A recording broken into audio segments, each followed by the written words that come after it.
여러분 방금 우리 정순희 전사님의 설교를 잘 들으셨죠? 예수님께서 떡 5개와 물고기 2마리를 가지고 수많은 사람들을 먹여주신 정말 대단하신 예수님, 그뿐만 아니라 우리들에게 비오스, 육체의 생명만 책임져 주시는 것이 아니라 조회, 영원한 생명까지 책임져 주신다라는 진리를 여러분 들었는데, 이 말씀에 이어서 제가 좀 더 전하도록 하겠습니다.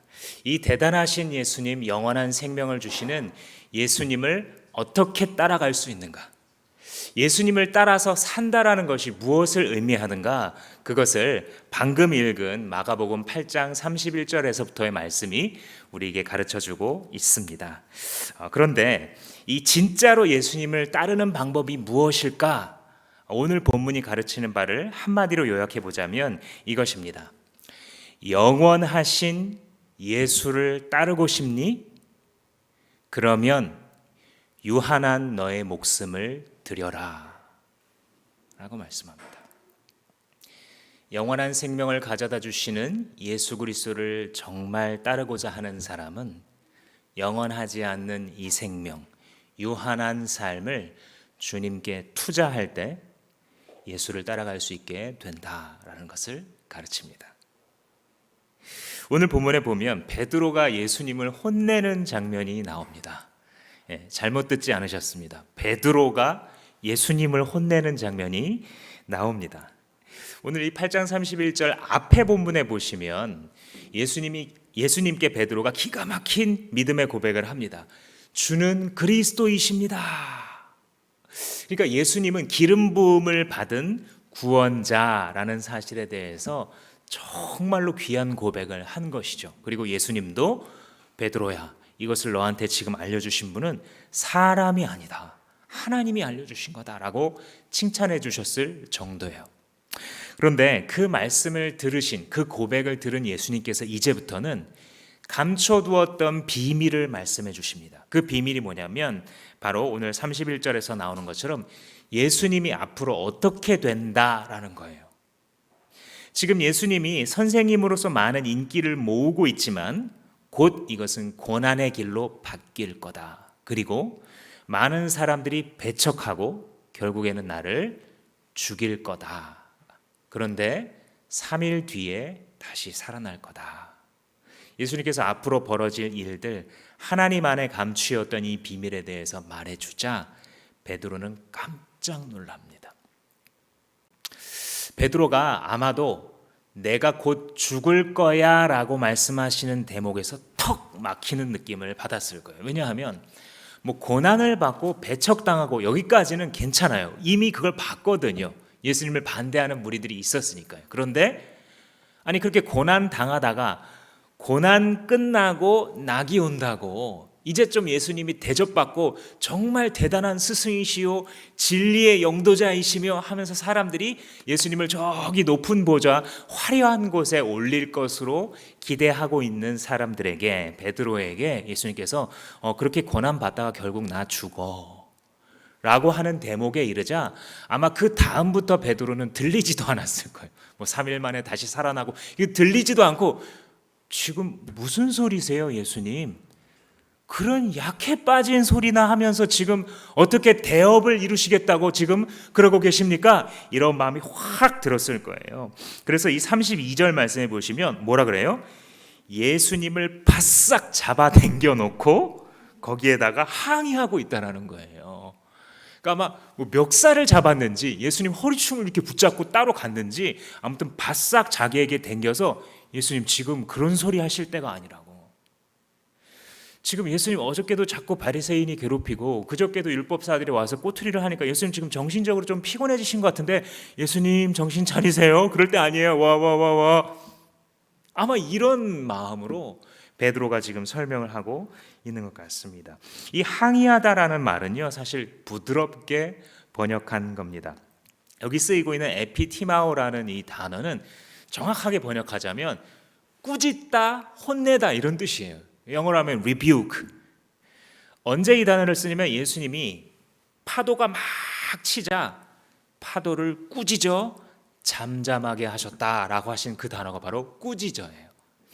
좀 있다가는 예수님이 베드로를 혼내시거든요. 그 예수님이 베드로를 꾸짖는다 할 때 똑같이 이 에피티마오라는 단어를 쓰고 있어요. 그러니까 실수가 아니에요. 예수님을 혼낸 거예요. 베드로가 예수님을 혼냈다. 참 나쁜 제자네. 그죠? 그런데 가만히 생각해 봅시다. 우리가 자주 하는 일이 아닌지. 내가 예상한 대로 일이 진행되지 않을 때, 내가 주님의 일을 한다고 하는데, 예수님을 믿는다고 믿는데, 우리 눈앞에 펼쳐지는 것들이 내가 그렸던 그런 시나리오가 아닐 때, 그때 우리는 주님께 뭐라고 합니까?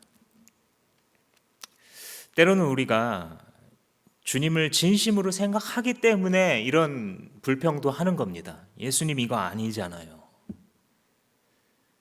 예수님 이렇게 하면 어떡해요? 주님, 제가 정말 신심을 가지고 성실하게 주님 섬긴 거 사람들도 다 아는데 주님도 아시잖아요. 그런데 왜 제게 이런 일이 일어납니까? 우리는 주님께 항의합니다.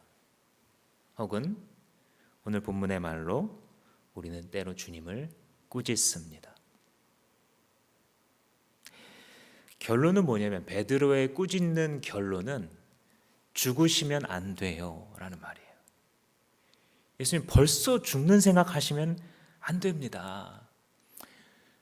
예수님을 너무 생각하기 때문에 이 베드로가 당신은 진짜 훌륭한 분이에요. 여기서 죽으시면 안 돼요. 당신은 하나님의 아들이잖아요. 마음 약해지면 안 돼요. 단단하게 드세요. 비참한 최후를 마시하시면 안 돼요. 당신을 보고 따라가는 사람들이 얼마나 많이 있는데. 베드로는 자기 속에 들어있었던, 자기가 골똘히 생각하고 있었던 자기의 생각 때문에 예수님께 항의하고 꾸짖는 데까지 자기도 모르는 사이에 이른 것 같습니다. 한편 베드로의 이 꾸짖는 장면도 놀랍지만 예수님의 하시는 대답은 더 놀라워요. 뭐라고 대답했어요? 이 사탄아 물러가라. 이 뉘앙스를 그대로 번역하면 이거예요. 사탄아 꺼져라 이렇게 대답하셨어요. 사람이 할 말입니까? 인간과 인간, 인격과 인격의 관계에서 무슨 얘기를 하는 이 사탄아 꺼져라. 웃으면서 하신 얘기가 아니에요. 되게 진지하게 궁서체로 말씀하시는 거예요. 사탄아 꺼져라. 인간적으로 생각하면 사랑하는 제자에게 할 말은 아닌데요. 그러나 영적인 실체를 밝히시는 말씀입니다. 지금 여기서 무슨 일이 벌어지고 있는지 그 실체를 보시고 말해주는 거예요. 지금 얘들아, 지금 베드로와 내가 대화하고 있는 것 같지?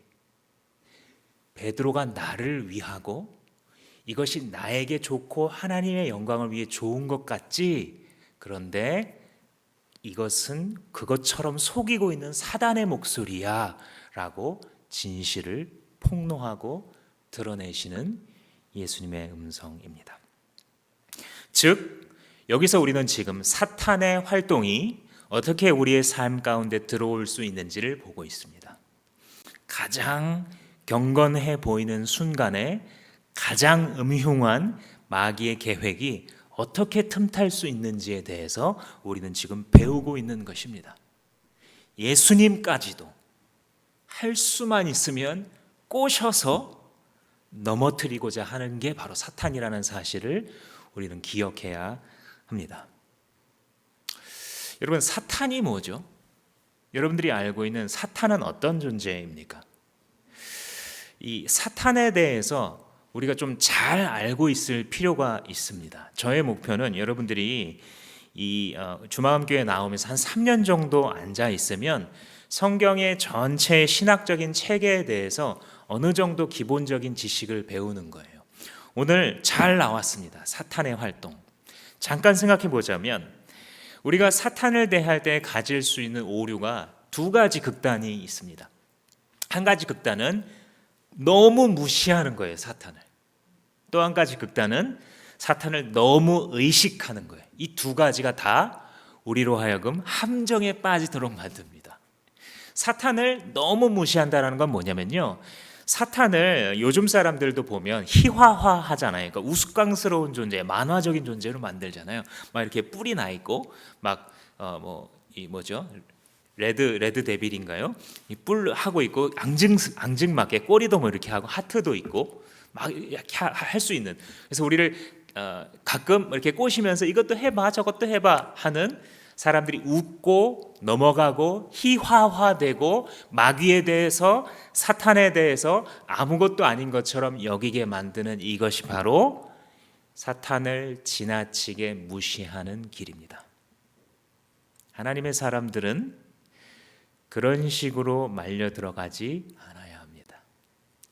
사탄에 대한 무지가 가장 끝까지 가면 어떻게 생각하게 되냐면, 사탄이라는 거는 인간이 만들어낸 개념이야, 개념. 아이고, 공부도 안 해봤나. 우화나 신화를 좀 읽어봐봐. 그럼 보면 사람들이 자기 삶에 일어나는 재난이나 사회 속에 있는 아주 악한 것에 대해서 너무 견딜 수가 없으니까 의인화 혹은 인격화한 그 존재가 사탄 마귀잖아. 어떤 문화권에나 다 있어. 이건 그런데 우리처럼 현대 지식을 갖고 있는 사람들은 깨어나야지.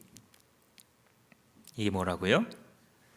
지나치게 사단을 무시하는 길입니다. 아니요, 예수님 지금 말씀하시는 거 보십시오. 사단이 존재합니까? 존재하지 않습니까? 존재합니다. 예수님께 와서 예수님을 넘어뜨리려고 하는데 교회 안에 없겠습니까? 예배 드릴 때 사탄이 없겠습니까?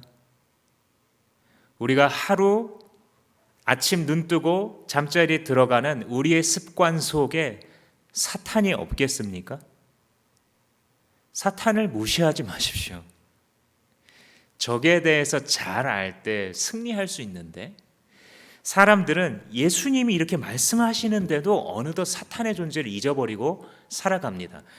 신구약 성경에 26권의 사탄의 존재나 활동이나 특성이 기록되어 있습니다.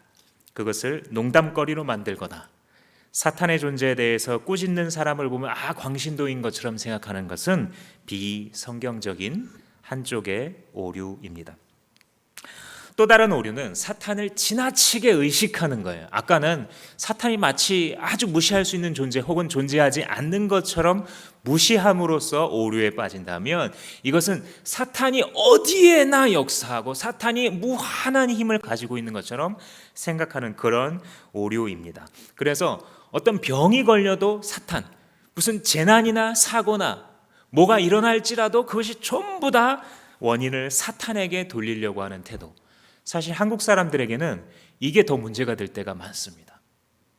그래서 무슨 일만 있으면 사실은 자기 잘못인데, 자기가 실수하고 자기가 나쁜 습관을 가져서 벌어진 결과인데, 그 결과를 쉽게 사탄이 그랬다, 사탄이 내 삶을 흔들어 놨다 라고만 해석합니다. 즉 비난을 자기가 받지 않기 위해서 다른 존재를 비난하는 것이죠. 물론 마귀는 비난받아 마땅한 존재, 정죄받아 마땅한 존재이지만 때로는 사탄을 손가락질함으로써 자기 스스로를 들여다보지 않는 오류에 사람들이 빠지게 되죠.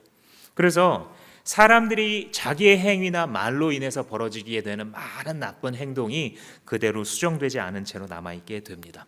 이게 더 극단으로 가면, 사탄을 지나치게 의식하는 것이 더 극단으로 가면 뭐가 되냐면, 사탄의 힘이 마치 전지전능한 것처럼 여기게 되고 그 영적인 세계를 두려워하게 되는 것입니다.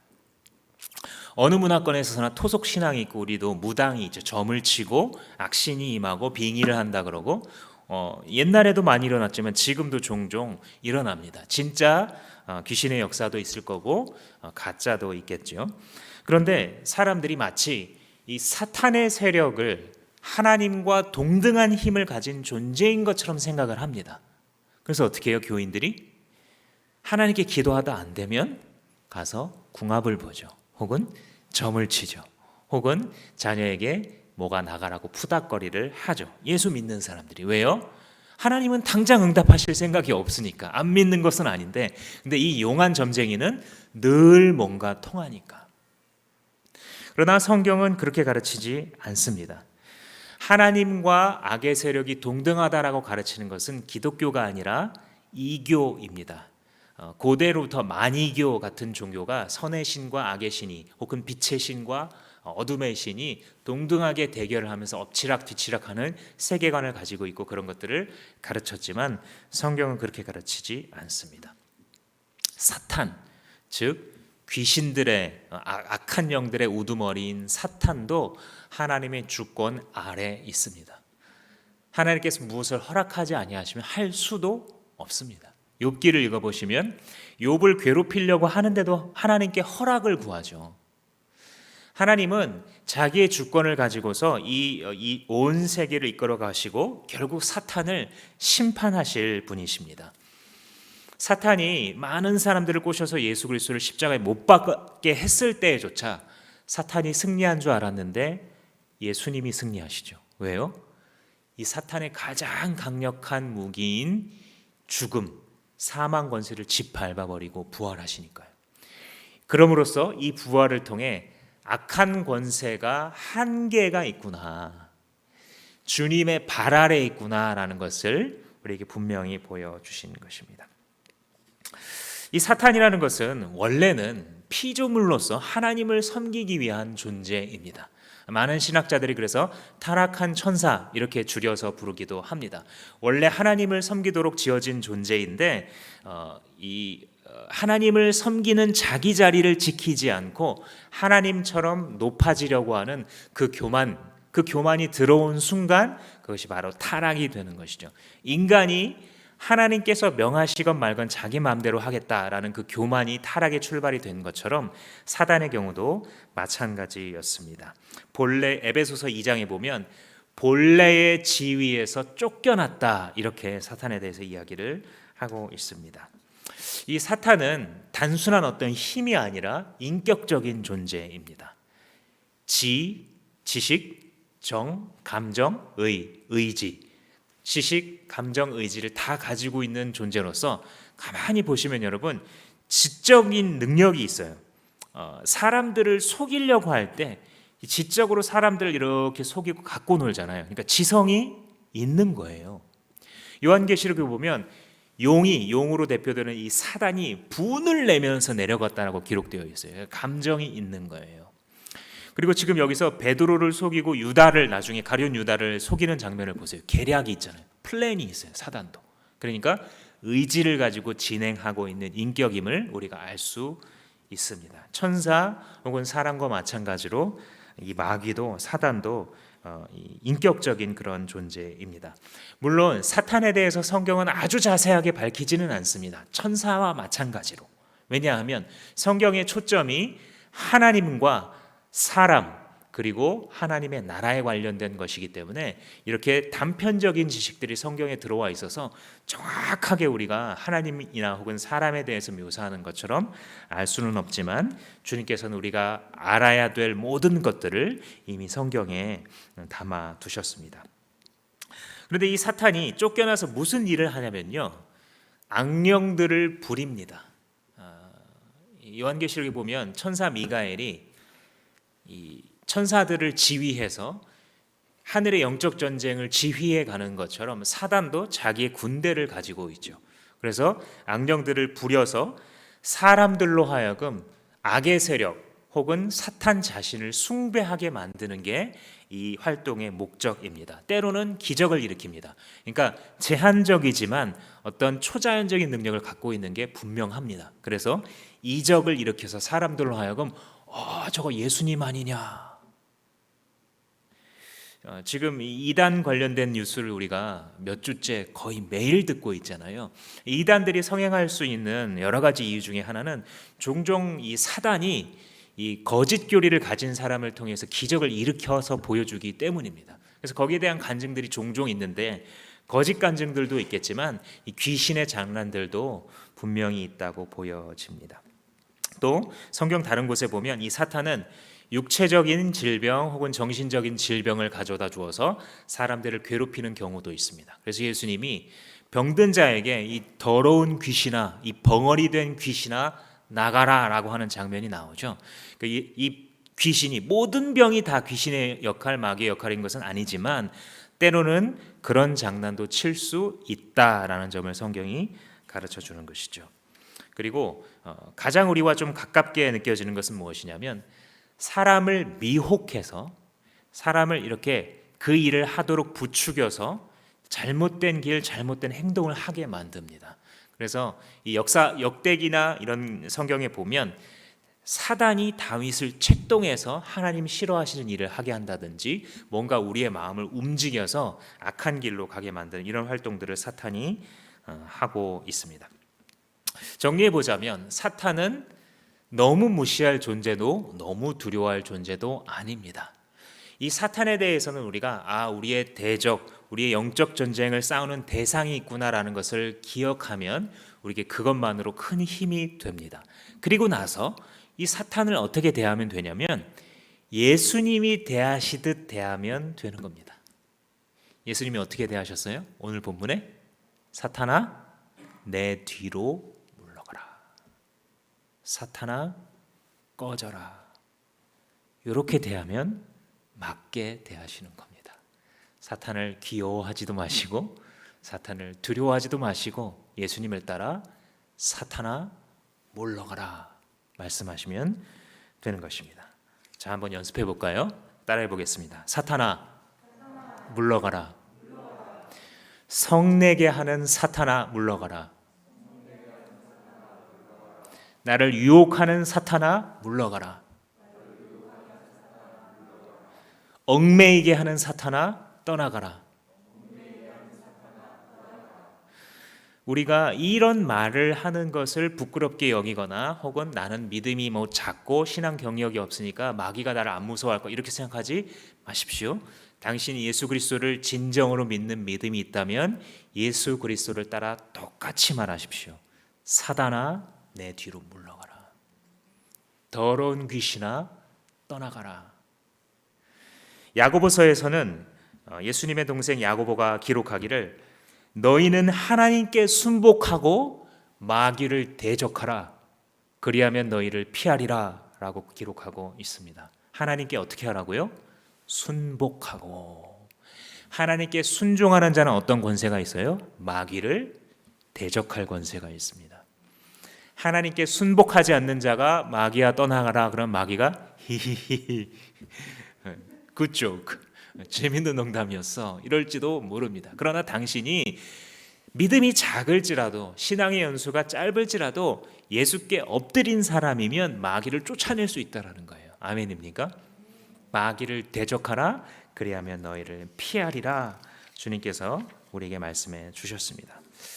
이 한국교회 최초의 선교사가 이기풍 목사라는 분입니다. 제주도로 파송을 받으셨어요. 이분이 그곳에서 살면서 제주도의 복음화에 엄청난 기여를 하게 됩니다. 그래서 지금도 가보면 제주도에 많은 교회들이 세워져 있는 것을 우리가 볼 수 있는데, 훌륭한 목회자 곁에는 항상 훌륭한 목회자의 배우자가 있는 경우가 많거든요.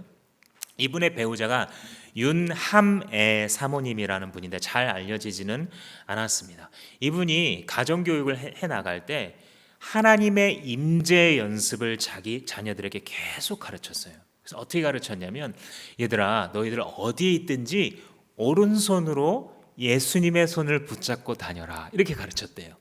그래서 너희들의 오른손에 뭔가 들 가방이나 짐이 없는 한 어디를 가든지 어디 밖에 나가든지 학교를 가든지 항상 오른손으로 이렇게 예수님을 붙잡고 다녀 이렇게 가르쳤대요. 이 자녀들이 성장했을 때 나중에 오솔길을 걸어갈 때에도 예수님 하면서 손을 내밀면 몸에 전율이 느껴졌대요. 어렸을 적부터 하나님의 임재를 사모하고 예수 그리스도를 사모했을 때 자녀들에게 그 신앙이 전수된 거죠. 근데 그러면서 또 이 어머님이 뭐라고 가르쳐 줬냐면, 마귀에게 박수칠 기회를 주지 말아라 이렇게 가르쳤대요. 마귀가 항상 이렇게 두 손을 이 아이들이 알아들을 수 있게 그림 언어로 어머니가 표현하는 거죠. 항상 두 손을 벌리고 다녀 마귀가. 그러다가 너희들에게 뭔가를 죄의 길, 악의 길로 빠지게 할 틈을 주고 너희들이 거기에 빠지면 옆에서 신이 난다고 박수를 쳐. 그러니까 박수 칠 틈을 주지 마라 라고 이렇게 가르쳤다는 것이죠. 그러면서 그 따님, 이 가르침을 받은 윤함의 사모님의 가르침을 받은 이살의 권사님이라는 분이 계시는데, 이 따님이 자기도 이제 결혼을 한 거예요. 그래서 많은 자녀를 낳아서 막 기르고 있는데, 믿음으로 기르려고 애쓰는데 힘들잖아요. 또 자녀가 여러 명이 있다 보니까 너무 힘들더래요. 그래서 막 어쩌다 자기도 이 주체를 하지 못하고 나오는 화가 있잖아요. 어쩔 수 없이 자녀들을 기르다 보면 막 소리를 지르고 신경질을 막 내게 되더라는 거죠. 그런데 종종 이 어머니의 말씀이 기억난 거예요. 마귀에게 박수칠 기회를 주지 말아라. 네 곁에서 항상 손을 벌리고 기다리고 있어. 그래서 신경질이 날려는 순간 종종 어떻게 했냐면, 나사렛 예수님의 이름으로 명령한다. 마귀야, 물러가라. 내가 지금 이런 일 가지고 성질낼 줄 아느냐? 물러가라. 이렇게 말하고 나면 어떤 생각이 드냐면, 옆에서 손 벌리고 박수 치려고 탁 대기야, 너 걸려들었어 하면서 이렇게 웃고 있던 마귀가 힘이 빠져서 비실비실 물러나는 것을 경험했다라는 것입니다. 아무 일도 아닌 일에 우리로 하여금 싸움 붙여놓고 서로 시비가 붙게 만들고, 내 자존심이니 네 자존심이니 이해하게 만드는, 시작은 아무것도 아니었는데, 때로는 시작은 우리 모두가 잘 해보자는 것이었는데, 우리 가정이 잘 해보자, 우리 교회가 잘 해보자였는데, 그러나 그것을 가지고 싹 시비거리를 던져주고 박수 치려고 기다리는 이 사탄에 대하여 그렇게 가르쳤다라는 것입니다.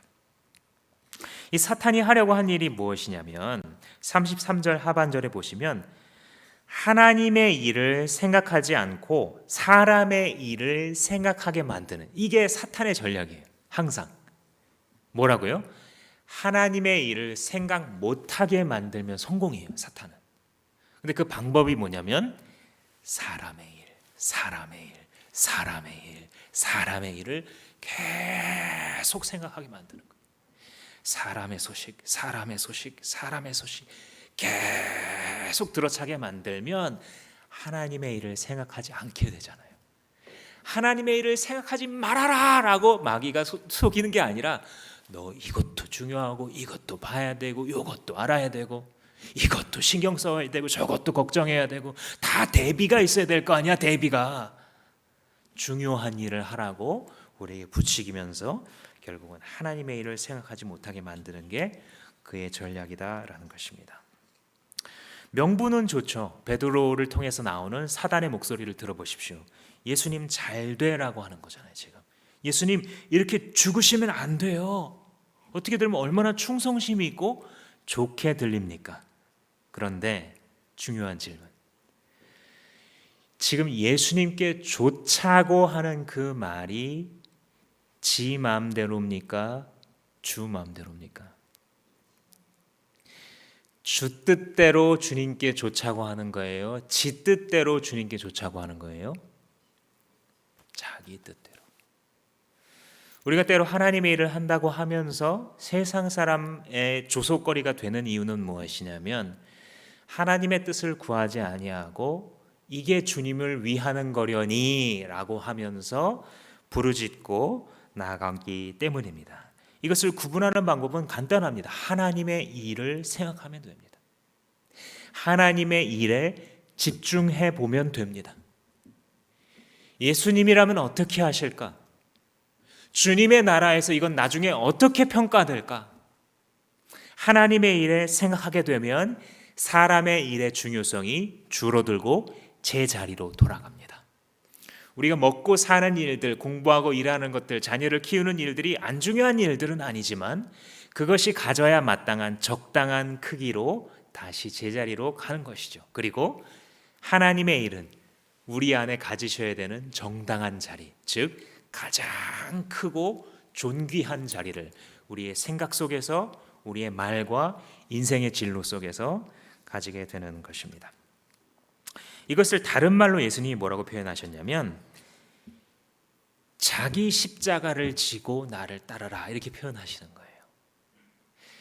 자기 일만 생각하고 사람의 일만 생각하는 게 원래 우리의 존재거든요. 지난번에 우리가 다룬 것처럼 사람은 원래 사실은 그런 존재예요. 원래 사람의 일, 사람의 일, 사람의 일. 우리 집, 내일을 생각하는 게 사람의 존재입니다. 이것을 신학적으로 뭐라고 부른다고요? 전적 타락이다라고 부른다고요. 너무 뿌리 깊게 타락해서 어찌할 수가 없어요. 주님이 돕지 아니하시면. 여러분, 뼈그맨이라는 말 들어보셨습니까? 뼛속까지 개그맨이다, 뭐 이런 뜻이던데. 그러니까 이 사람 너무 유머러스해서 어떤 상황에서도 이 개그가, 이 유머가, 농담이 막 나온다라는 것이죠. 신학적으로 한번 이걸 이용해 보자면 우리들은 어떤 존재냐면, 한번 따라해 보겠습니다. 뼈죄인들이에요. 전적 타락이라는 이 신학적인 용어는 우리가 마치 뼛속까지 죄가 들어차 있어서 그냥 뭐 어느 곳에 어떤 상황에 있어서 죄를 발견하고 죄의 길을 찾아내요. 자기 일을 생각함으로써 하나님의 일을 까먹는데 그냥 자동이에요. 자동. 이상한 일이 아닙니다. 은혜로운 예배를 드리고 나서 주님께 말씀을 듣고 기도하고 나서 돌아서서 범죄하는 모습, 그게 이상한 일이 아니라 은혜 바깥에 있을 때 우리의 당연한 모습, 죄인들의 발가 벗겨진 당연한 모습 그대로입니다. 뼈 죄인인 저와 여러분 모두는 하나님의 은혜 아래 머물지 않으면, 한순간이라도 은혜가 없으면 삶다운 삶을 살아갈 수 없는 것입니다.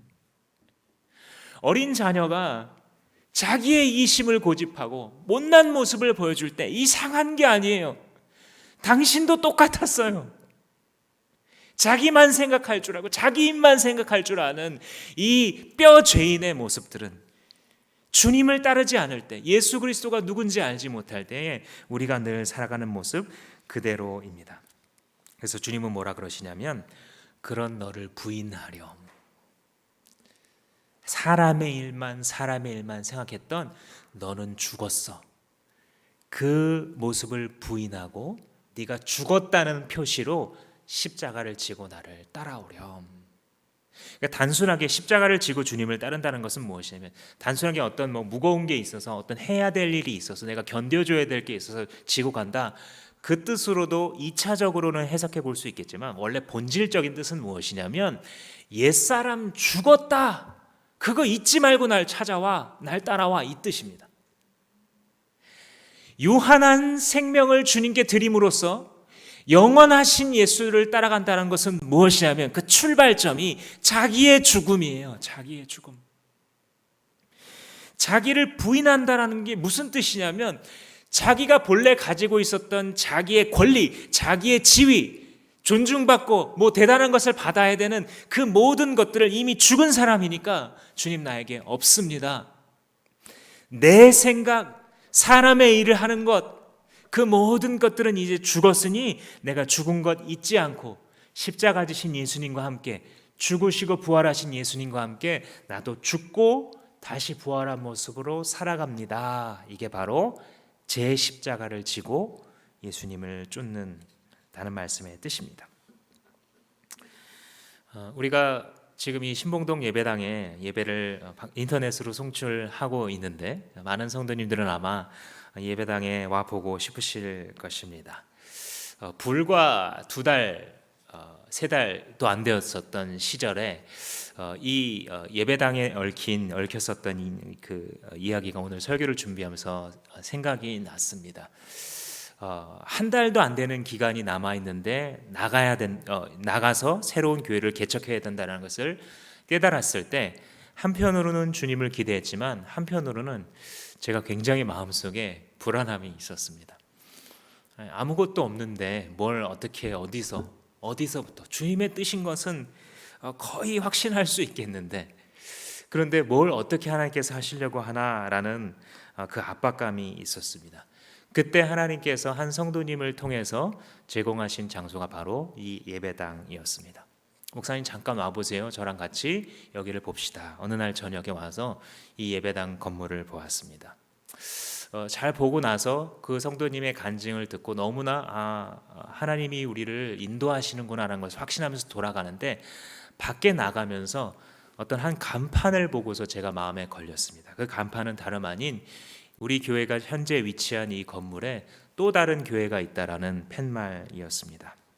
작은 교회였고 그 교회가 잘 눈에 띄지는 않는 교회였지만, 제가 그 자리에서 집사님, 그런데 한 가지 걸리는 게 있어요. 여기에 이미 들어와 있는 교회가 있는데 제가 어떻게 할까요? 라는 말씀을 그에게 드렸습니다. 철없는 목사에게 주변에서 많은 분들이 충고해 줬습니다. 너 지금 돈도 없고 아무것도 없는데 뭐 다른 걸 네가 지금 생각할 때는 아니지 않느냐. 하나님의 인도하심이 맞다면 그냥 일단은 시작하는 게 맞다. 이렇게 대답을 해주셔서 그 불편한 마음을 꼭 누르고 진행을 해가고 있었던 어느 날, 큐티를 하고 있는데 진명아, 너 주 마음대로 해본다며 라는 마음이 탁 들어오는 겁니다. 그래, 예수님이라면 어떻게 하실까 고민을 하고 있었는데 너 주 마음대로 해보겠다며. 안 그러면 뭐 새롭게 뭘 시도할 가치가 뭐가 있어, 이런 마음이 들어오는 겁니다. 그래서 그 길로 준비 기도 모임을 하고 있었던 당시에 몇몇의 지체들에게 나눴습니다. 이 철없는 목사가 이런 말을 하면 좀 우리 성도님들이 좀 말려야 되는데, 우리 성도님들도 똑같습니다. 맞는 것 같다고 만나보시라고 그 교회 목사님을 만나서 한번 이야기를 들어보자는 것입니다. 만나면 뭐합니까? 별로 편한 얘기가 안 나올 게 너무나 뻔한데, 그런데 저도 또 성도님들도 왠지 그게 예수님이 기뻐하는 길일 것 같았던 것입니다. 그래서 작년 12월 29일에 와서 만났습니다. 그분에게 자초지종을 얘기하면서 목사님의 축복을 받으러 왔습니다 라고 말하니까 처음에는 너무나 황당하니까 받아들이지 않으시면서, 그런데 진짜 왜 왔냐고, 진짜 무슨 말을 하려고 왔냐고 연거푸 물으셨습니다. 그래서 끝까지 대답했습니다. 하나님이 목사님 축복을 받아야 이 장소에 들어갈 수 있다고 말씀하시는 걸로 우리가 느낀다고. 그게 진심인지 나중에 알게 되고 이 목사님께서 진심으로 축복해 주셨습니다. 정진명 목사님과 주마음교회를 통해서 이 일대 많은 사람들이 전도되게 하시고, 무슨 아파트에 영적으로 굶주리는 사람들이 예수 그리스도를 만나게 해달라고 진심으로 기도를 해 주는 것입니다. 그러면서 저에게 하는 말씀이, 정진명 목사님, 우리 교회로 보낼 분은 하나님이 우리 교회로 보내고, 주마음교회로 보낼 분들은 하나님이 알아서 주마음교회로 보내실 건데 뭘 걱정하십니까? 우리가 세상 비즈니스도 아니고. 나오면서 회개가 되었습니다. 그렇구나. 하나님께서는 어두운 시대 속에서도 전혀 알려지지 않는 주님의 종들을 통해서 현실의 한계가 얼마나 힘들 텐데도 유한한 목숨, 나의 일만 바라보는 사람들만 두신 것이 아니라 곳곳에 자기의 종들, 나의 일이 너무 큰데도, 너무 급한데도 하나님의 일을 생각하는 종들을 두셨구나. 사랑하는 성도 여러분, 주마음교회가 앞으로 이렇게만 걸어가면 되지 않겠습니까? 무슨 일을 하든지 주님 무슨 일을 하려고 그러세요? 하나님이 이미 우리 곁에서 시작하신 그 일, 우리들한테 좀 너네들 알아들어라, 너네들이 일했으면 좋겠다, 동참했으면 좋겠다 라고 말씀하시는 게 무엇입니까? 라고 말하면서 따라가게 하시는 그 일만 선택한다면 우리는 실패하지 않을 것입니다. 그렇게 주님께서 이렇게 덧붙이셨죠. 35절 말씀에 누구든지 제 목숨을 구하고자 하면 반대로 잃어버리고, 자기의 목숨을 잃어버리려고 하면 반대로 목숨을 구하게 되는 이 비밀. 이게 목숨을 구하려고 하면은 목숨을 잃어버린다는 뜻이에요. 근데 여기에 예수님이 어떤 말을 생략하셨어요. 어떤 말이냐면 목숨을 구하려고 하면 목숨을 잃는다 했는데 그 두 목숨이 다른 목숨이에요. 앞의 목숨은 뭐냐면 목숨을 구하려고 하면 이 앞의 목숨은 유한한 목숨이에요. 아까 우리 전사님이 말한 비오스 목숨이죠. 뒤의 목숨은 뭐냐면 영원한 목숨, 조예의 목숨이에요. 그러니까 유한한 목숨을 구하려고 하면 영원한 목숨, 진짜 목숨, 예수님께서 우리에게 지금 주시려고 하는 그 목숨을 잃어버리게 될 것이요. 반대로 누구든지 영원한 목숨을 얻기 위해서 자기의 유한한 목숨을 잃어버리려고, 다시 말하자면 이 유한한 목숨을 주님께 드려 투자하고 이 목숨을 잃어버리려고 노력하는 사람은 영원한 목숨으로 구하게 될 것이다 라고 말씀하신 것입니다. 1956년 에콰도르의 아마존 지역에 들어갔었던 짐 엘리엇이라는 청년은 자기의 목숨을 하나님께 많은 사역자가 되기 위해서 준비했음에도 불구하고 얼마 가지 않아서 이 아우카 부족의 창에 찔려 죽게 됩니다. 그런데 나중에 그의 이 일기장 속에서 사람들이 발견한 유명한 말이 있죠. 잃어버릴 수 없는 것과 지킬 수 없는 것, 이 두 가지를 대비하는 거예요. 잃어버릴 수 없는 것이라는 것은 뭐냐면 어떻게 내가 영원한 생명을 잃어버리겠는가 이거예요. 그게 잃어버릴 수 없는 것이에요. 근데 지킬 수 없는 것은 뭐냐면은 이 유한한 생명이에요.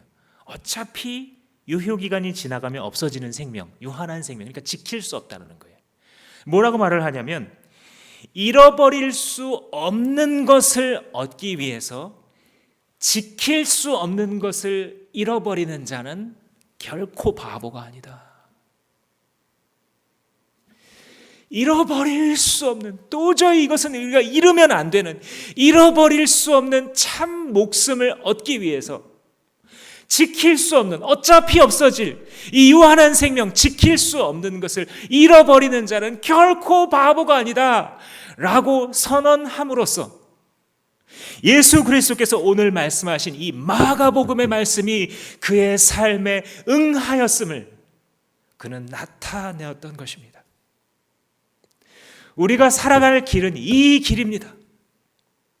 주님, 제가 지킬 수도 없는 목숨을 지키려고 해봤자 반대로 그 목숨을 잃어버리는데 주여, 지킬 수 없는 것을 주님께 투자하겠습니다.